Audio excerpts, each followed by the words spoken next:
एक गांव में 3 दोस्त रहते थे। वो तीनों ही कामचोर और आलसी थे। वो कोई काम धाम नहीं करते थे। उनके परिवार वाले भी उनकी कोई इज्जत नहीं करते थे। वो पूरा दिन गांव में मटर गश्ती करते थे। फिर एक दिन वो तीनों गांव में पेड़ के नीचे बैठे रहते हैं। तभी वहां से धनिया सेठ अपनी मोटरसाइकिल से गुजरता है और उसका बटुआ नीचे गिर जाता है। अरे कालू, अरे वो देख, धनिया सेठ अपना बटुआ यहीं गिरा गया। फिर कालू जल्दी से भागकर जाता है और बटुआ उठा लाता है। अरे कालू, जल्दी खोल, देख इसमें कितने पैसे हैं। फिर वो बटुआ खोलते हैं तो उसमें 20,000 रुपए मिलते हैं। अरे बाबा, आज तो हमारी लॉटरी ही लग गई।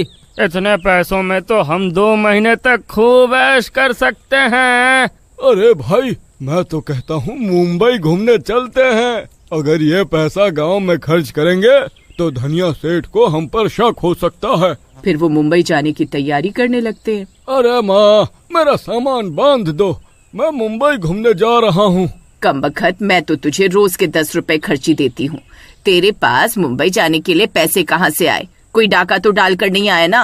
अरे नहीं माँ, वो मेरा दोस्त कालू मुझे अपने साथ लेकर जा रहा है। कालू तो खुद बेरोजगार है। वो तो तुझसे भी बड़ा निकम्मा है। उसके पास पैसे कहाँ से आए? अरे माँ, वो कालू को शामू अपने पैसों से मुंबई लेकर जा रहा है। निकम्मेपन में तो शामू तुम दोनों का भी गुरु ही है। उसके पास इतने पैसे कहाँ से आए? सच सच बता, तुमने कोई उल्टा सीधा काम तो नहीं किया ना? रामू अपनी माँ को कोई सीधा सीधा जवाब नहीं देता और अपना बैग उठाकर चल देता है। फिर वो तीनों मुंबई घूमने के लिए निकल पड़ते हैं और अपने गाँव के रेलवे स्टेशन पहुँच जाते हैं। उनकी ट्रेन रात के 12 बजे की होती है। फिर कुछ ही देर में ट्रेन आ जाती है और वो उसमें बैठ जाते हैं। अरे वाह वाह, आखिरकार हम मुंबई के लिए निकल पड़े, वाह वाह। फिर वो तीनों ट्रेन में खूब हंसी मजाक करते हैं और रात के 2 बज जाते हैं। उनकी बोगी में एक बूढ़ा आदमी अपनी पत्नी और बेटी के साथ कहीं जा रहा होता है। अरे कमबख्तो, अब सो भी जाओ, रात के 2 बज गए हैं। ना खुद सो रहे हैं, ना दूसरों को सोने दे रहे हैं। फिर वो सब लोग सो जाते हैं और रात के 3 बज जाते हैं। तभी ट्रेन में एक औरत घूंघट किए हुए इधर उधर चक्कर लगाने लगती है। वो बार बार इधर से उधर चक्कर लगा रही होती है। तभी रामू की नींद खुल जाती है। अरे सब तो सो रहे हैं, फिर ये औरत इधर उधर चक्कर क्यों काट रही है? तभी उसकी नजर उसके पैरों पर पड़ती है तो वो देखता है कि उसके पैर उल्टे होते हैं। ये देखकर वो चौंक जाता है और अपनी चादर में छुप जाता है। फिर धीरे से साथ में सो रहे कालू को उठाता है। अरे कालू भाई, अरे जल्दी उठो, कालू भाई। अरे क्या हुआ भाई, इतनी रात में भी तुम्हें चैन नहीं है? अरे क्या हुआ? अरे भाई, ट्रेन में एक औरत चक्कर लगा रही है। अरे उसके पैर उल्टे हैं। अरे वो चुड़ैल है। अरे भाई, तुम्हारा दिमाग खराब तो नहीं हो गया? अरे कोई चुड़ैल नहीं होती, सो जाओ। अरे भाई, अगर तुम्हें मेरी बात पर विश्वास नहीं है तो 2 मिनट रुको, वो औरत अभी आती ही होगी, फिर तुम अपनी आँखों से देख लेना। फिर वो दोनों अपनी अपनी चादर को ऊपर ओढ़ लेते हैं और चुपके से चादर नीचे करके उस औरत का इंतजार करने लगते हैं। तभी एक औरत घूंघट लिए वहाँ से गुजरती है। रामू और कालू उसके पैरों की तरफ देखते हैं और उनकी आंखें फटी की फटी रह जाती है। अरे रामू भाई, अरे अरे ये तो सच में चुड़ैल है। अरे अरे भाई, ध्यान से देख, ये कोई और नहीं बल्कि इस बूढ़े की बेटी ही है। उसकी सीट भी खाली पड़ी है। फिर वो चुड़ैल आगे बढ़ जाती है। उसके आगे जाते ही रामू उस बूढ़े को उठाने लगता है। अरे भाई साहब उठो, भाई साहब। अरे बूढ़े जल्दी उठ, घोड़े बेचकर सो रहा है, सुनाई नहीं देता क्या? अरे जल्दी उठ। अरे क्या हुआ, क्यों इतनी रात में शोर मचा रहे हो? अरे नास मीटे, वो देख, तेरी बेटी चुड़ैल बनकर ट्रेन में घूम रही है और तू घोड़े बेचकर सो रहा है। अरे मर गए रे। अरे ये सुमन आज फिर चुड़ैल बन गई। अरे लेकिन तांत्रिक ने तो इसके हाथ पर ताबीज बांधा था, फिर ये चुड़ैल कैसे बन गई? अरे कौन सा ताबीज, कैसा तांत्रिक, कौन चुड़ैल? अरे ये कैसी बातें कर रहा है बूढ़े?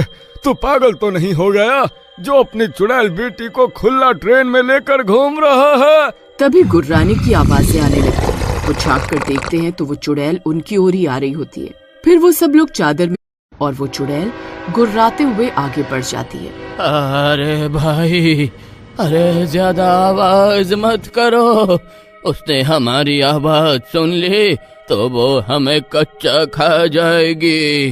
अरे मर गए रे। अरे बूढ़े, तेरा नाश मिटे।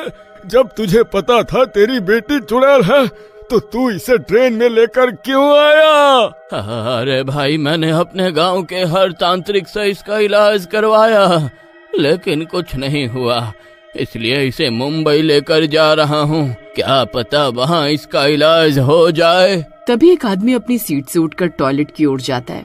हम तुम एक कमरे में बंद हो और चाबी खो जाए, ला ला ला ला ला ला ला। तभी चुड़ैल की नजर उस आदमी पर पड़ती है और पलक झपकते ही वो उसके पास पहुंच जाती है।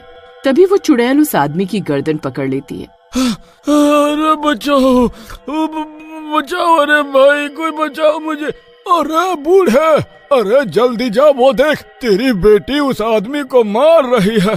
अरे मैं कहीं नहीं जाने वाला, मुझे बेवकूफ समझा है क्या? अगर मैं वहाँ गया तो वो मुझे भी मार डालेगी। फिर वो चुड़ैल उस आदमी को ट्रेन से नीचे फेंक देती है। अब ट्रेन में उस चुड़ैल के बारे में सबको पता लग गया था। अरे भाई, ऐसे तो एक एक करके ये सबको मार डालेगी। अरे हम सबको मिलकर इसे पकड़ना होगा। फिर वो तीनों भागते हुए जाते हैं और उसे धक्का देते हैं। धक्का लगते ही चुड़ैल ट्रेन के बाथरूम में गिरती है। तभी रामू दरवाजा बंद कर देता है। खोलो ये दरवाजा, मैं किसी को जिंदा नहीं छोड़ूंगी, खोलो दरवाजा। भाई, ये तुमने बहुत अच्छा किया जो इसे यहाँ कैद कर दिया, नहीं तो आज हम सब मारे जाते हैं। चुड़ैल जोर जोर से बाथरूम का दरवाजा पीटने लगती है। अरे भाई, अरे मुझे नहीं लगता कि हम इसे ज्यादा देर तक यहाँ रोक पाएंगे। अरे ये किसी भी पल दरवाजा तोड़कर बाहर आ जाएगी। अरे जल्दी कुछ सोचो। तभी वो चुड़ैल दरवाजा तोड़कर बाहर आ जाती है और गुस्से से गुर्राने लगती है। सभी लोग पीछे वाली बोगी की तरफ भागने लगते हैं। अरे भागो रे! अरे ये चुड़ैल किसी को नहीं छोड़ेगी। अरे शामू भाई, जल्दी भागो। मैंने ही इसे बाथरूम में धक्का दिया था। अरे सबसे पहले ये मुझे ही मारेगी। अरे मेरे लिए रुको, अरे मर गया रे। फिर वो बूढ़ा भागता भागता अपनी पत्नी के पास पहुंचता है और उसे नींद से जगाने लगता है। अरे भगवान, जल्दी उठो, तुम अभी तक घोड़े बेचकर सो रही हो। अरे देखो यहाँ सब गड़बड़ हो गई है। अरे वही हुआ जिस बात का डर था, वो देखो तुम्हारी बेटी चुड़ैल बन गई है और सबको मारने पर तुली हुई है। इतना बोलकर वो बूढ़ा और बाकी के सब लोग दूसरी बोगी की ओर भागने लगते हैं और दूसरी बोगी में पहुंचकर अंदर से दरवाजा बंद कर लेते हैं। अरे रुको, अरे इसे बंद मत करो, मेरी पत्नी अभी भी उसी बोगी में है। अरे उसे भी यहाँ आने दो। फिर सब लोग वहाँ से भाग जाते हैं। ये देखकर चुड़ैल को गुस्सा आ जाता है। उस बोगी में सिर्फ उसकी माँ बचती है। चुड़ैल अपनी माँ को देखकर गुर्राने लगती है। मैं किसी को जिंदा नहीं छोड़ूंगी, तुम सबको मार डालूंगी। नहीं बेटा, ऐसा नहीं बोलते। मेरी प्यारी बेटी कभी किसी को कोई नुकसान नहीं पहुंचा सकती। मेरी बेटी, मेरे पास आओ, मेरी अच्छी बेटी, इधर आओ। फिर चुड़ैल के अंदर की बेटी अपनी माँ की आवाज पहचान जाती है और गुर्राना बंद कर देती है। फिर उसकी माँ उसका सर अपनी गोद में रखकर उसे लोरी सुनाने लगती है और चुड़ैल शांत हो जाती है और कुछ ही देर में सो जाती है। सब लोग ये देखकर हैरान रह जाते हैं। फिर कुछ ही देर में दिन हो जाता है और वो चुड़ैल लड़की में बदल जाती है। ये देखकर उन तीनों को भी उस लड़की पर तरस आ जाता है। माँ जी, आप ये 20,000 रुपए ले लो और शहर जाकर किसी अच्छी जगह से इसका इलाज करवाओ। फिर वो तीनों अपने सारे पैसे देकर वापस गाँव आ जाते हैं और धनिया सेठ को सब कुछ सच सच बता देते हैं।